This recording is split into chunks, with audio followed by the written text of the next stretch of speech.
good morning, good evening. I see that we're very well represented. We have teachers from all over the world, and this is very exciting. I've got huge butterflies in my stomach, and I hope you enjoy our time together. So feel free to ask questions and write comments. I will try to keep an eye on the chat box and see what you are sharing with us. I'll try to participate as much as I can in the chat box as well, okay?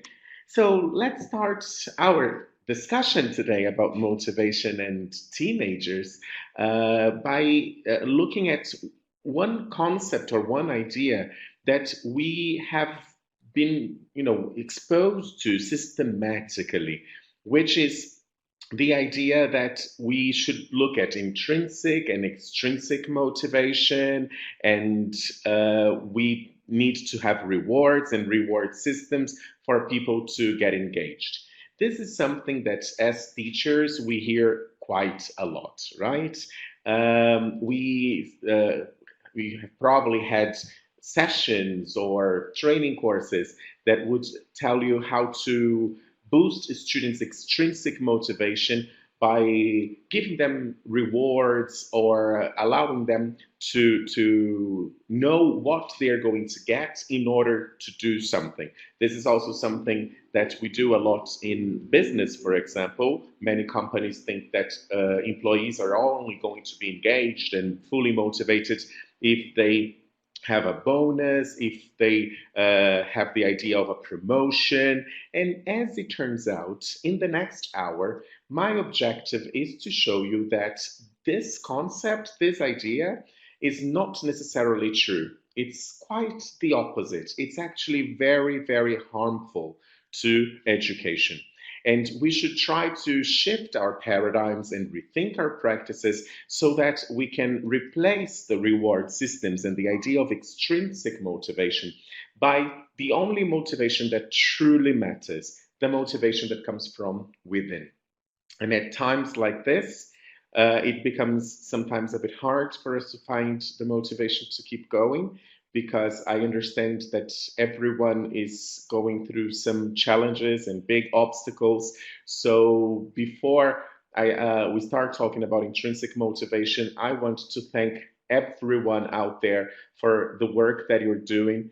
I know that teachers are struggling, are working hard, are very committed. So I send my love to you and my big thank you for the beautiful work that you're doing in your countries, in your cities with your students. The world needs people like you because if you are here with us, it's definitely because you're interested and committed and passionate. So thank you very much for the work that you're doing. So, if the idea of giving students rewards and boosting their extrinsic motivation is not really necessarily what we should do, what do we need to know instead? Well, I'm going to offer three concepts that I believe we need to look into and we need to study in order to replace the idea that rewards and the reward system would work. They are locus of control, self efficacy, and learned helplessness. So, let me start by talking a little bit about learned helplessness. What is learned helplessness? It's essentially when you learn to be helpless. A very famous, a very popular illustration to explain learned helplessness refers to the example of baby elephants that are tied to a tree. Their legs are tied to a tree when they are babies and they can't move. As they grow up, the trainers use the same rope and they don't try anymore, even though they're much stronger and they would be able to set themselves free. Why is it that they stop trying, even though they have the skills and the strength and the power to do something? It's because they have learned to be helpless. It is something that we learn. Let me ask you a question. Have you ever heard from students, I will never be able to do it? Teenagers or adults? In your context, do you have students who have learned to be helpless? All the time, yes, yes, yes, lots of yeses. Yes, it is unfortunately something that we find out there quite frequently. Many students have learned that they are helpless. They have been taught by the events of life, maybe by other people who have interacted with them, that they cannot do it. Instead of telling these students that if they commit, they're going to get a good grade, they're going to get a good job, they are going to get something, this idea of extrinsic motivation and rewards, it is much more powerful if we can investigate the reasons behind this thinking process. Why, I know it sounds a bit obvious maybe, but why am I reinforcing this? Because the idea of offering students extrinsic motivators, things that we can try to seduce them with, like a reward or something, is quite easy to teach, right? An activity, a promise that you make, or something that you bring to class, that you show students, and if they commit, if they are happy, if they are engaged, they will do it better, right? But this is not sustainable and it's not true motivation. So instead of looking at the activities, the tasks, the rewards that we're bringing to students, it is much more powerful for us to start discussing how, as teachers and educators, we can investigate what is behind learners' feelings of helplessness. When we face students who suffer from learned helplessness, when we hear students saying, I can't do it, I will never be able to do it, instead of simply telling them you can, we need to dig a little deeper and find out the roots of the problem, right? Where did this start? So this is what learned helplessness is. And for us to change this perception that you can't do it, we need to look at locus of control and self-efficacy too. So let's take a look at locus of control. Locus of control is not a new term. It is a concept that dates as far as 1966, and it refers to an individual's sense of personal control over the events in their life. Um, it doesn't mean that if you have an internal locus of control, you think that you can control what happens in the world, right? That's called being delusional. That's something else. But a person with an internal locus of control believes that they can control the outcomes of their life. What does that mean? I like to give an example always. Um, when you go to the beach on the weekend, or if you're going to spend your holidays on the beach, what kind of weather do you expect? Do you expect a sunny weather? Do you expect it to rain? Okay, I can see some sunny weather. Okay, that's what we usually expect, right? So you make this plan, all these beautiful plans to go on holidays to the beach with your family. You're super excited. You get to the beach and it starts raining. So your ideal holidays is not going to happen. What can you feel? People with an internal locus of control are going to look at this event. They are aware that they cannot control it, and they are going to think, okay, how can I get the most out of it?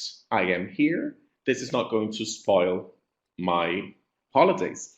It's not ideal, but I can control the outcome. People with an external locus of control expect the external things to play this role, right? They expect the external things to help them feel something. And once the external factors are not aligned with what they expect, they get frustrated. So somebody with an external locus of control will feel that the weekend, the holiday, whatever it is, has been destroyed, has been fully spoiled. They're not going to have fun. This can be translated into teaching.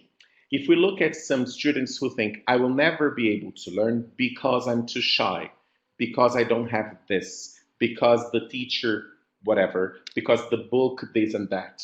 So people who outsource the responsibility for the challenges and the obstacles that life will naturally place in along the way, they usually have an external locus of control. they find it very difficult to understand that they can control the outcomes. They may not be able to control the event itself, but they can control the outcomes.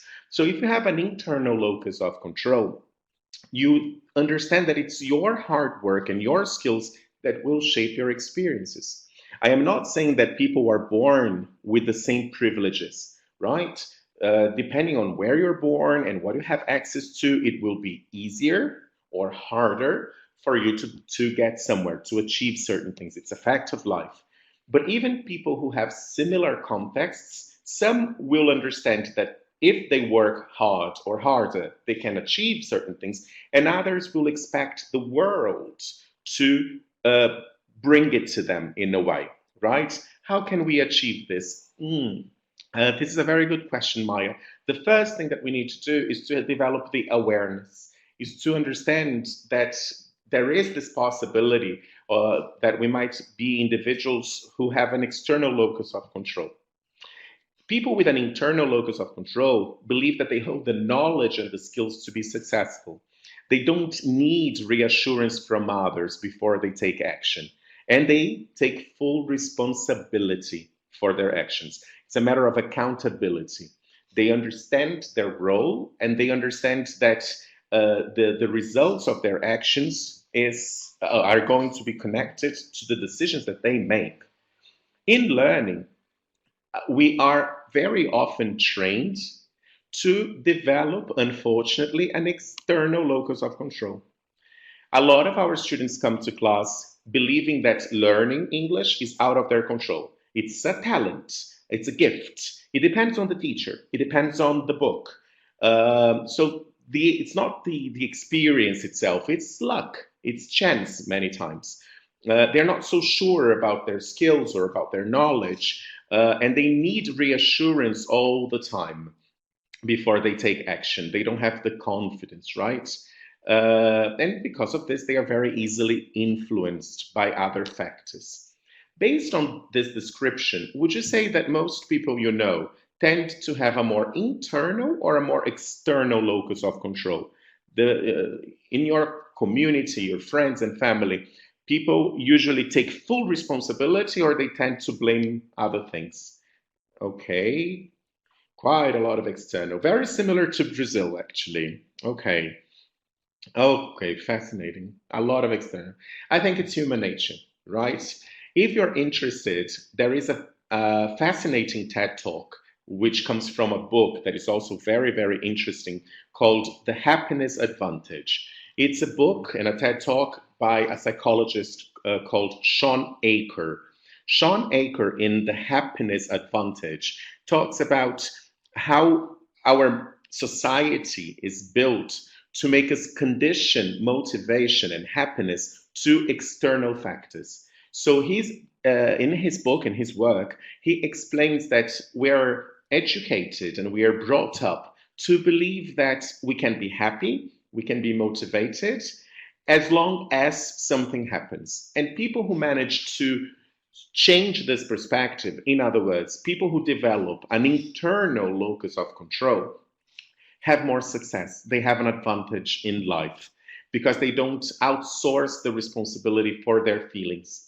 If we can help our students become more sensitive to their role in the process, their accountability in the learning process, and shift a little bit this external locus of control to something that is more internal, this is much more powerful than making promises and giving them rewards.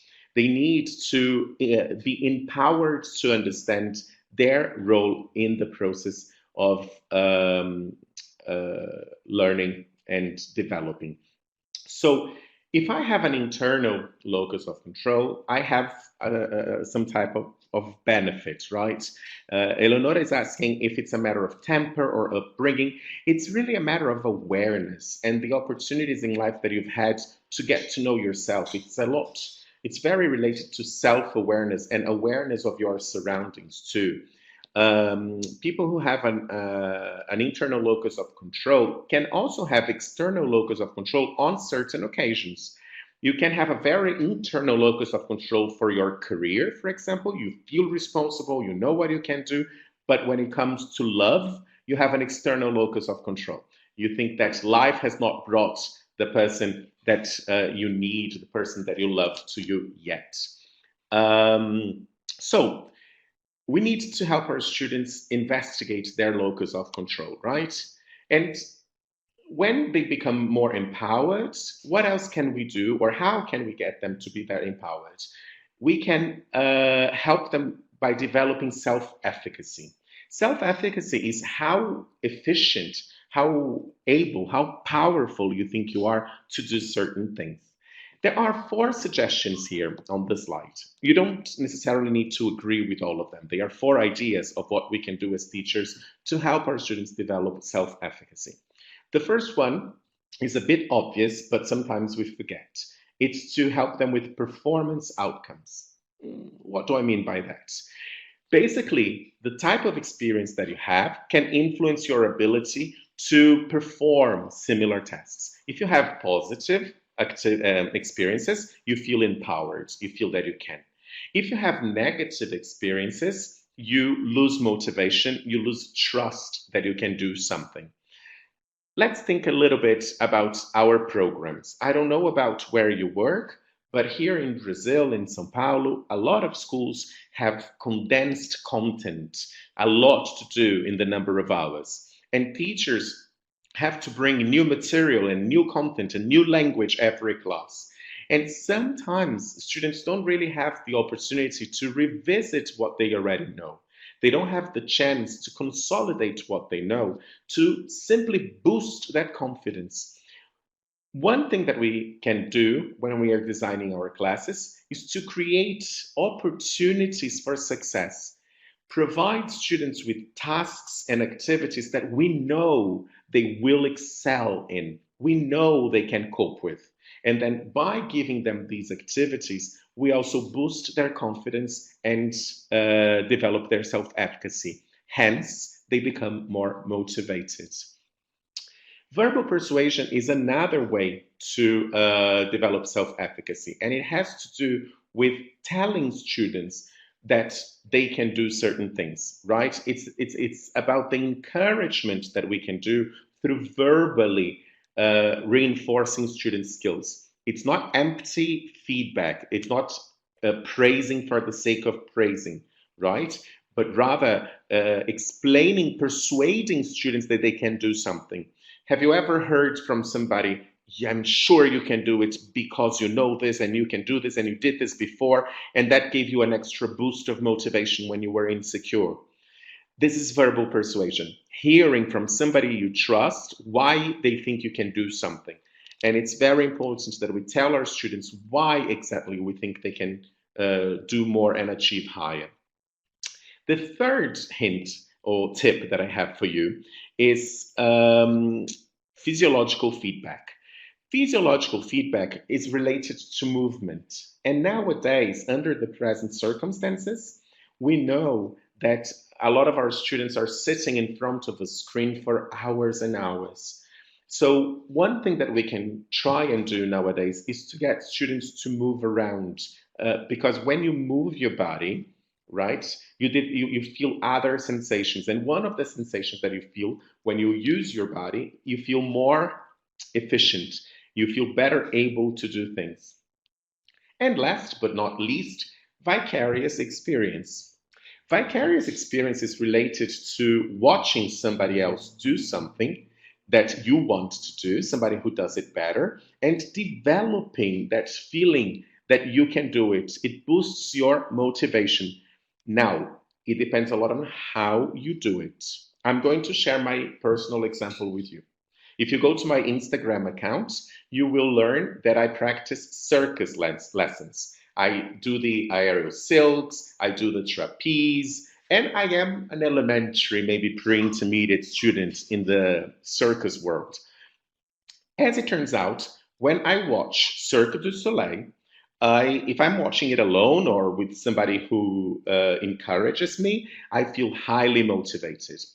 I know I am not Cirque du Soleil material, and I don't intend to be Cirque du Soleil. But because I see somebody doing it really, really well, I feel that I can do better. However, if I am watching the same show with somebody who tells me, Vinny, I don't know why you go to circus lessons. You'll never be able to do it. They are so much better than you. It's a waste of time. This vicarious experience can bombard my motivation. My Instagram account, if you're curious, is Vinny underscore Nobre. I'm going to leave it here for you so that you can check my terrible circus performances, but I am very happy there. So it's my hobby.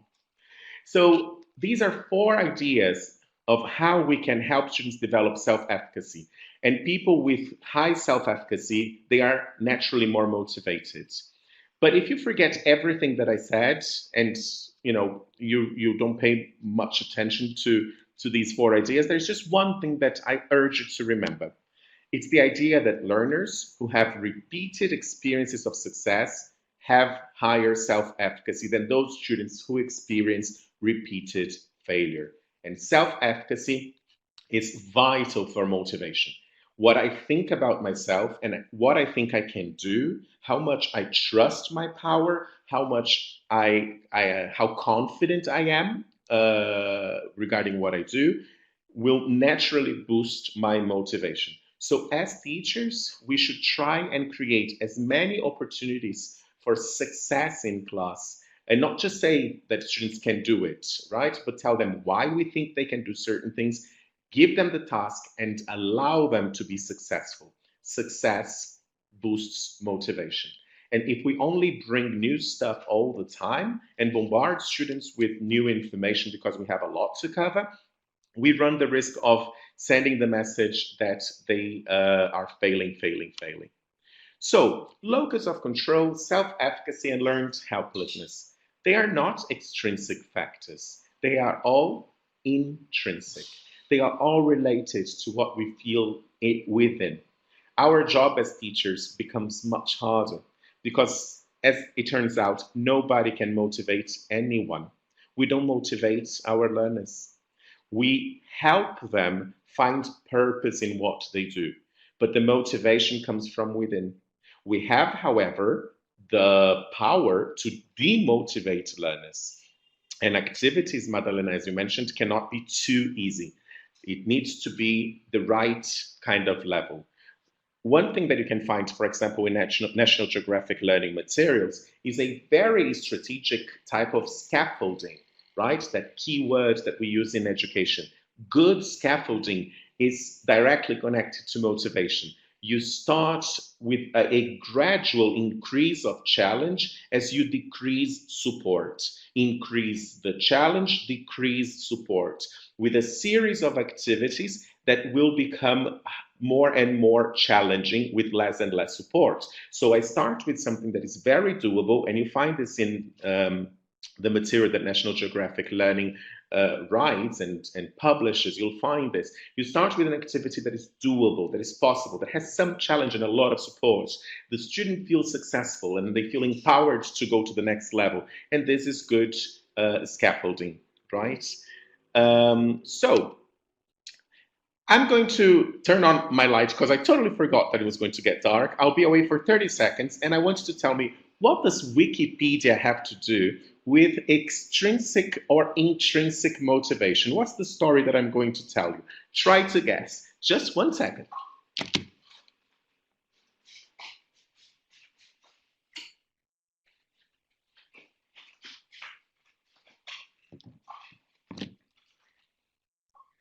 Okay, so Wikipedia, what was the question again? I'm sorry.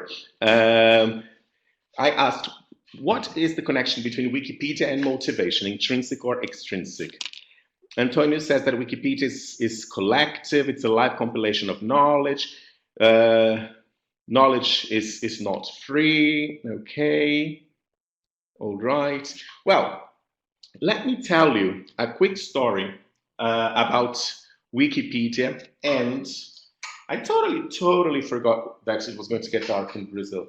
I'm going to get my lights on for you so that you can see my face. I'm turning on all the lights that I have at home. I'm sorry about that, technical issues. Let me tell you a quick story about Wikipedia. Are you familiar with Encarta? Do you remember Encarta Encyclopedia? Encarta, yes. Well, when Encarta was going digital, they were going to create CD-ROMs. Somebody went to their office and said, Encarta, listen, you have new competition. It's a website and it's for free. It's called Wikipedia. And Encarta said, well, but and how is it going to be for free? Oh, because people are going to make their contributions. People are going to write their entries, encyclopedic entries. And Encarta was not concerned. They were not worried at all. Do you know why? Because they said nobody is going to work for free. Encarta underestimated the power of intrinsic motivation. They thought that people would only produce the entries for the encyclopedia if they received money. However, as you probably know, Wikipedia is right out there. I'm not saying Wikipedia is academically sound. I'm not selling. What I'm talking about is that the motivation that comes from the people who write for Wikipedia is from within. They're not doing this for the money. They're doing it to help. They're doing it because they're bored. They're doing it because they love a topic. I don't know if anybody has ever written or made a contribution to Wikipedia. If you have, you can maybe share why. What was your motivation behind it? Because the one thing I know is that it was not money. It was not an extrinsic reward, right? Some people are sharing here, wonderful, to change a topic, to share knowledge, right? To see your name somewhere, excellent. To fix a mistake, excellent. So this is what true motivation is. When we come to class and we tell our students that they need to learn something in order to do well in the test, in order to have a job, in order to, the message that we are sharing with our students is that learning is not fun. Learning is not enough. That they need to learn in order to achieve whatever objective they're going to have. When in fact, learning in itself should be enough to motivate us. So, what are these extrinsic motivators that we end up bringing to class and we don't even notice? We sometimes do it as part of our habits, right? Because that's the way that we learned and that's the way that we've been teaching. And I can share with you a lot of things that I used to do, and I wasn't aware that would just focus on extrinsic motivation and would not help my students develop their intrinsic motivation. So here are some examples. The first one is sticker charts and apps to award points for students' behavior and commitment and participation. This is almost like bribery. Actually, there is an interesting article that compares these activities to educational bribery. It's like bribing students. The message that we are sending at the end of the day is that the process of learning should only happen as long as you get a star, and you should behave in class because you're going to get or lose a point, not because behaving in class is important, not because respecting students is what you have to do. And here, mea culpa, I'm going to share what I used to do as a teacher. I would walk into the classroom with a box of chocolates. I don't know if you've ever done anything similar. And then I would tell my students, my teenagers, all right, everyone, if you behave and if you speak English throughout the class and if you respect your colleagues, at the end of the lesson, I'm going to give you a piece of chocolate. And during the lesson, whenever they misbehaved or spoke Portuguese and stopped speaking English, I would point to the chocolate box and they would change their behavior, and I would live under the illusion that it was working. Why am I saying it's an illusion? Because that's not true motivation. They are doing it for the chocolate, not because they believe it. When you are truly motivated, you find a purpose in what you're doing that comes from within. My students need to understand that respecting each other is part of being a better human being. They shouldn't do it because of the chocolate that they're going to get. And for many years, I used my chocolate because I thought it was easy, because I thought it worked. And it did work. right there for 5 minutes. But the moment I had to leave the room or when students were interacting outside the classroom, they didn't own it because there was no chocolate, there was no star, there was no extra point. So they would bully each other, and all my good intentions would go down the drain. Using compliments and praising, as Madalena is asking, and little gifts, this I'm going to share an experiment with you. This can be a real issue if you're using it conditioned to the activity and the behavior, if it's a condition.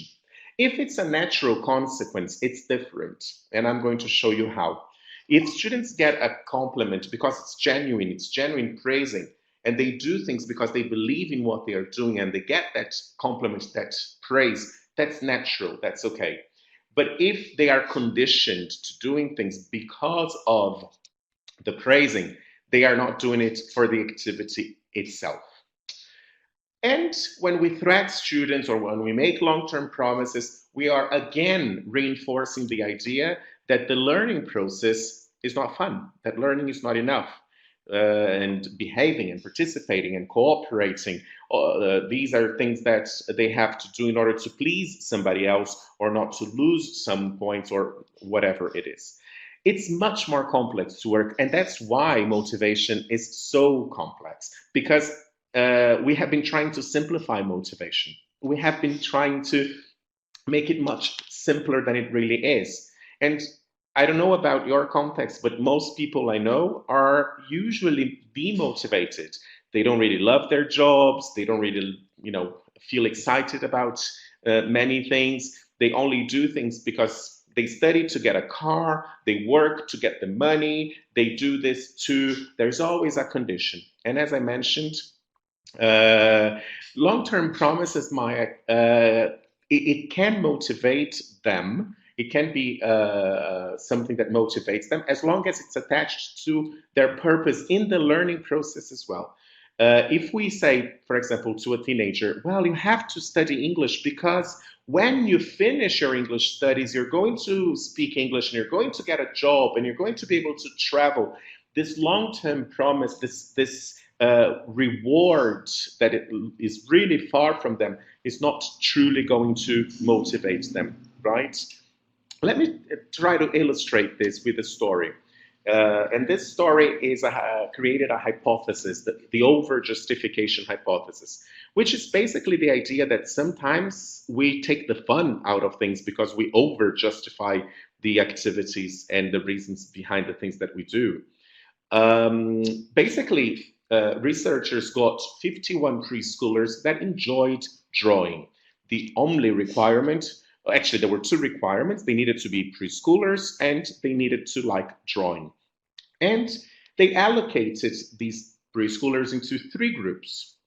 The first group started drawing and kept drawing the whole year with nothing. The teacher would say, "Who wants to draw?" "Yeah, I want to draw." And they would draw and they would have fun. And that was it, the whole year.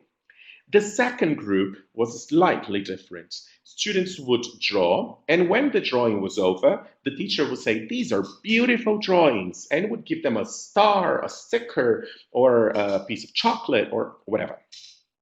The third group, however, started off differently. The teacher would walk into the room and would say, "Who wants to get some chocolate? I've got some chocolate for you." And then the students would say, "Yeah, we love chocolate. We love chocolate."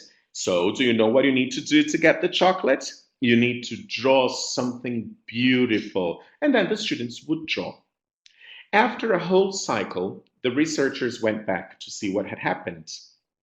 Do you know what happened? The first group was happily drawing. In the second group, the group that drew and then found out that there was some kind of gift or praise, there weren't a lot of changes. But in the group that did it for the chocolate, the expected rewards decreased the amount of spontaneous interest that the children took in drawing. They didn't want to draw anymore. They only drew if there was chocolate. The activity itself was not fun. They took away the fun out of it. Those who had previously liked drawing were less motivated because they would only do it with the reward. So, what do we do then, right? We need to focus on activities that are engaging themselves. Because if we don't, we can identify 7 flaws in this theory of carrots and whip, right? The carrot for you to move forward. A very primitive way of thinking that human beings will move forward because of the food that works with animals, right? If we do this, if we keep offering students an external reason to do things, it eliminates intrinsic motivation, just like we saw, right?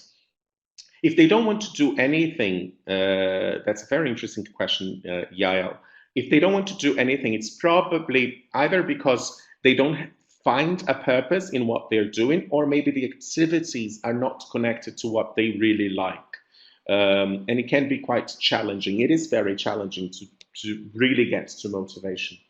But if we keep using these external rewards, it will impact performance negatively. People just do it for whatever. It sabotages creativity. They just want to get to the end of it. It affects good behavior because then students start cheating, they use shortcuts, they use unethical attitudes because they don't see the purpose in the activity. They just want to get to the end.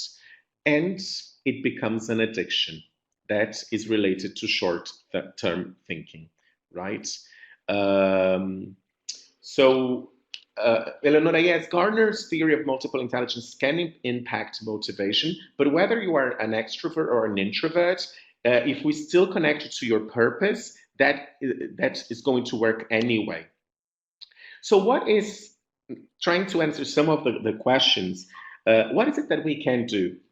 I chose this picture because that's what a lot of teachers and institutions try to do. They bring technology for the teenagers to be motivated because teenagers love technology.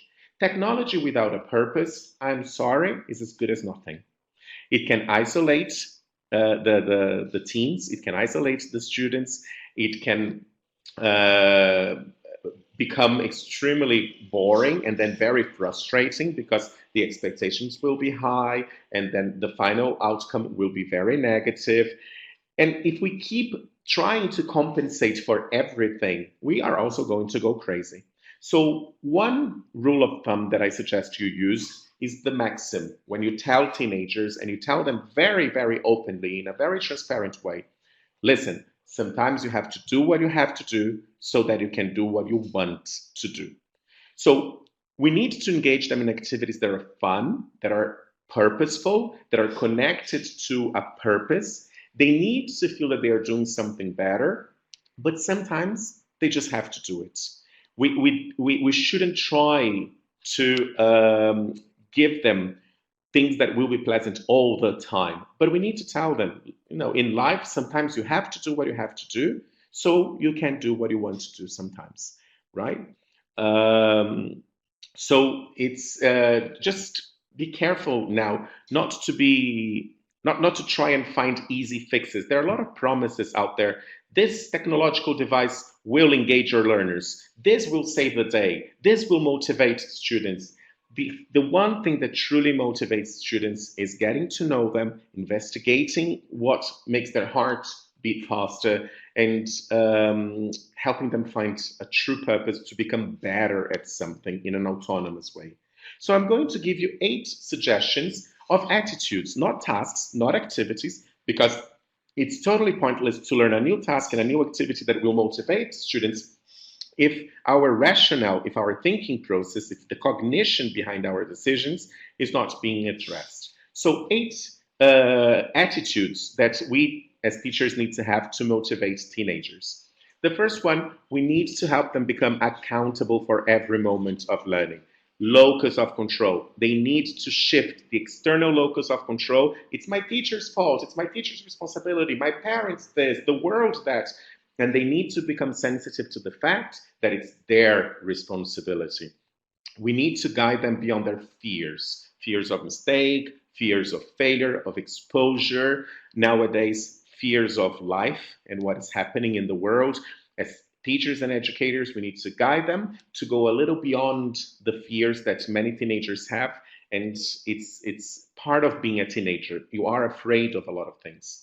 We need to find out what assumptions they have about teaching, about learning, because by getting to know them, by getting to know their assumptions, we can help them break a little bit some of these ideas that the world is responsible for learning. We need to make them feel stronger and empowered. We need to harness their strength as individuals. And we need to do this with an open heart and with a lot of generosity. We need to try and silence their internal critic and lower their affective filter. They are very critical of themselves. They are very self-conscious. So it's important that we try to really welcome them and make them understand that it's okay to make mistakes, for example. We need to correct their misconceptions about luck and about success in life and in communication. Show them in a very frank, honest way their strengths and their weaknesses. They need and they respect and they value feedback that is honest because they feel that it will help them master something and do something better. And the brain likes doing something better. That's part of motivation. When you feel that you're doing something that makes sense to you better, you are super engaged. And celebrate their achievements. Design lessons and courses that will foster this feeling, that will allow students to feel successful. It's motivation is about feeling that you can do things. It's not being different, but it's understanding that you can be different. It is the feeling that you have the potential to be better. And this is pretty much it. So I summarize the three pillars of current motivation theories. When we talk about motivation today, these are the three ideas that in a way summarize everything that we've said: autonomy, mastery, and purpose. Our students sometimes they lack a purpose. And what is happening in the world today, unfortunately, is making it a bit harder for us to find a purpose. The idea that the future is unknown and the insecurities that our students are facing, all of this can bombard their purpose. Why do I need to study? Why do I need to learn this? Why should I care? Our role is not to tell them why they care, and it's not to bribe them with promises that will not make the learning process more enjoyable or more meaningful. They will just go through the motions in order to pass a test or in order to get a little present. Our role, and it's a much harder role, is to help them find their purpose in existing, their purpose in learning a language. And the moment they feel that they are mastering it, and the moment they feel that they are getting better at something that is connected to their purpose in an autonomous way, this can boost their motivation tremendously. And we can do this with projects that are not technological necessarily, but projects that will help students feel that something that they've always wanted, something that they aspire to do, can be achieved and can be done through the help of the teacher. The teacher has this role of inspiring the students. And I have a little video here that I love. I hope you haven't seen it. Emily is going to share the link. If for whatever reason the video is not running, you can click on the link and watch it on YouTube, okay? But it's a video that I believe summarizes the idea of purpose, mastery, and autonomy to boost motivation in learners. I hope you like it, and I'll be back, okay?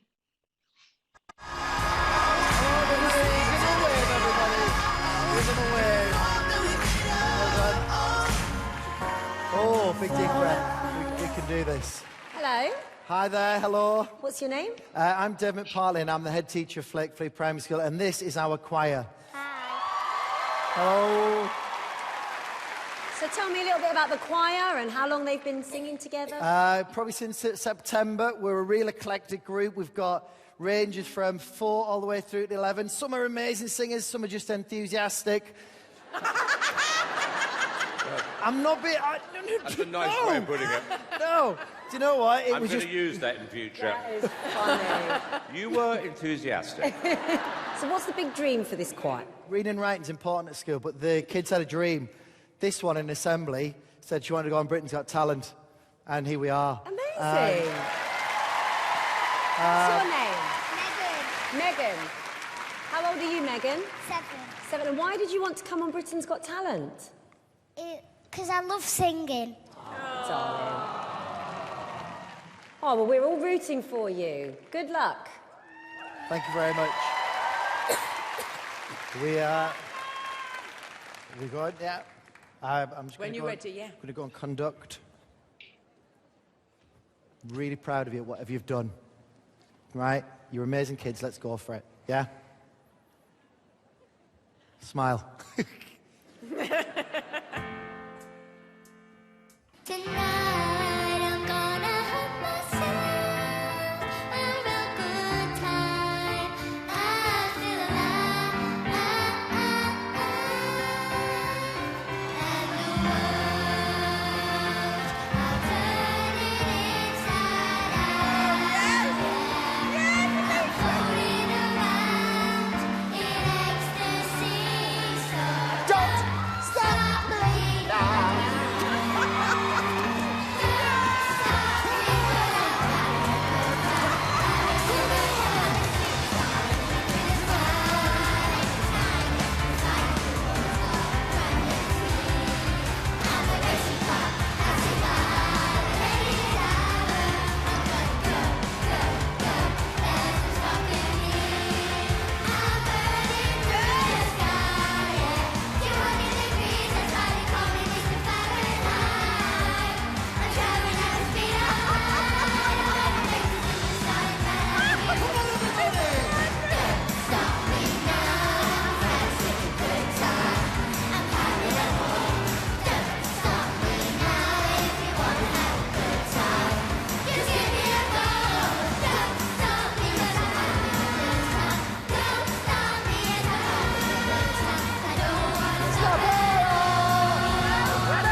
Press the goal, David! Press the goal! It's so moving, I don't know what's so moving. God, it shook me. That was absolute chaos and absolute joy. Thank you so much.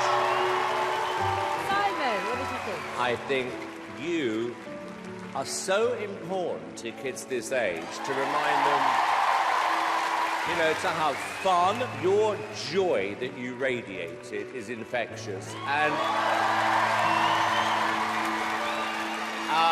this, to me, is what Britain's Got Talent is all about. David.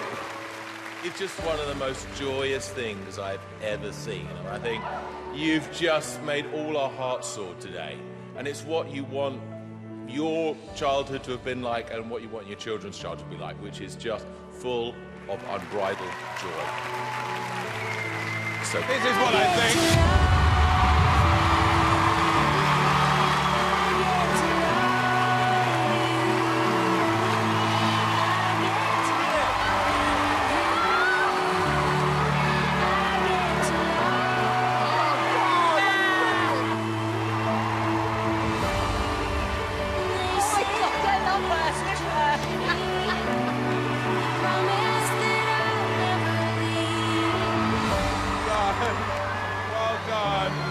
Well done. Amazing. Enjoy your moment. You're a great teacher. You're a great teacher. You're a great, great teacher. You're a great teacher.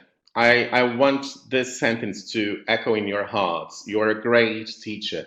He teaches children, and there are some pre-teens there, but the message that I'm trying to send to you is not that we should do exactly what he did, but rather we need to understand what our students want to do, what really makes them happy, and the purpose that they find in learning, and help them become better at this and become autonomous in this process. Emily, can you help me with the video to go back to the slides? So purpose, autonomy, and mastery, because true motivation doesn't really come from the knowledge that you have. I am so sorry. I like to use Jung's quote to express what we saw in the video and what I think true motivation is. Motivation is about getting students to look back with appreciation to the brilliant teachers, but with gratitude to those who touch our human feelings. We want our students to be grateful, not just appreciate the work that we do. And I'd like to share with you a message that I received 3 days ago. During these times, I have been very sensitive. It's been tough to be in isolation and to be away from the people that I love and not to be able to hug the teachers I work with and look at them in the eyes. And I'm pretty sure you must feel the same way about your students as well, your teenagers and your children and a part of your family too. So I'd like to share a message that really warmed my heart. That I received from a student when he was a teenager. He was my student. Now he's a man, he's grown up, he's 24, 25, but he was my student when he was 14, 15. And he wrote to me, Vinny, I have great gratitude for when you were my teacher and I was your student. I learned a lot from you. Today I'm a little rusty in the English language, but what I still remember, I owe to your lessons. But I also remember that you didn't simply teach a foreign language, but you taught us about ethics and how to respect the others. I really admire today how you never accepted any kind of bullying in the classroom, and I carry it with me beyond those lessons. I am really proud to say that you were my teacher, and it relieves me to know that you are working with other teachers to help them develop too. Thank you so much for being here.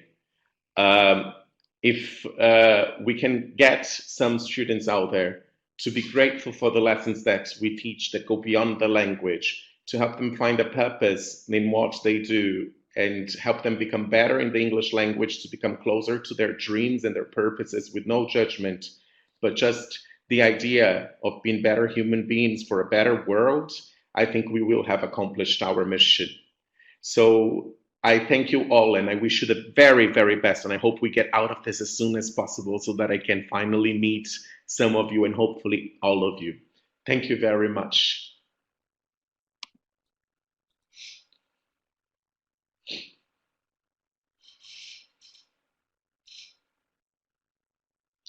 You're all very kind. Thank you so much. Thank you for the comments. Thank you so much, Vinny, for that great session. And thank you all for being here with us today. I hope that video had you all dancing in your seats and singing along like Vinny and I were. It was definitely a lot of fun, and I really hope you took something away from this session to go and take to your students and, you know, make them a little more motivated. And I hope you all became a little more motivated too. So glad you could all be here with us today, and thank you, Vinny. We're so glad we could have you here presenting. Great. Just a few notes as we wrap up.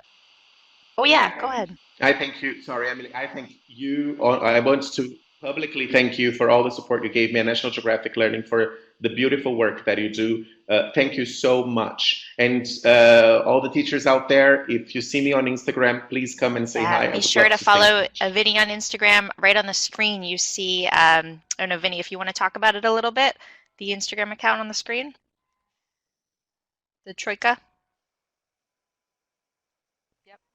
Yep. That's Troika. That's my company, and you can follow us as well to learn more about the work that we do. We work with teacher development, and I am, as I showed you before, Vinny underscore Nobre. If you go to Troika, you can also find me. I would love to stay in touch and get feedback from you. Emily, thank you so much. Great. All the Thanks, teachers. Vinny. And just a few notes, everyone, as we wrap up now. We will be sending you the certificate. You'll get the slides and you can watch the recording. We'll send those all along to you in about 5 business days. Just stay tuned for those. They'll be emailed to you. And then we also do post them on our webinar site, which is a full archive of the previous recordings. So if you haven't checked that out, definitely be sure to. You can sort by speaker, topic, a lot of different features there. So we'd love for you to check out the site, and we hope you can join us again soon. We have several more upcoming sessions. I put the link in the chat box, even though I know it's moving pretty quickly, but we hope you can join us for another webinar. We have 2 next week, and we have a few more after that in June, so we'd love to see you again. It's a pleasure being with you all. You'll all be redirected to a feedback survey. We'd love to hear what you thought. Please let us know, and let us know about any topics you'd like to hear more of in the future. But I wish everyone a great rest of your day, whether it's afternoon or evening, or I know it's early morning for some. I saw someone here from Japan where it's 4 a.m. right now. So you're incredibly dedicated, and we're so glad you can all be here. All right, thanks for being part of the community, everyone, and making us all feel connected in these trying times. All right, I'm going to post this one more time, and then I'm going to push everyone to the survey right now. Okay, take care, all. Stay safe.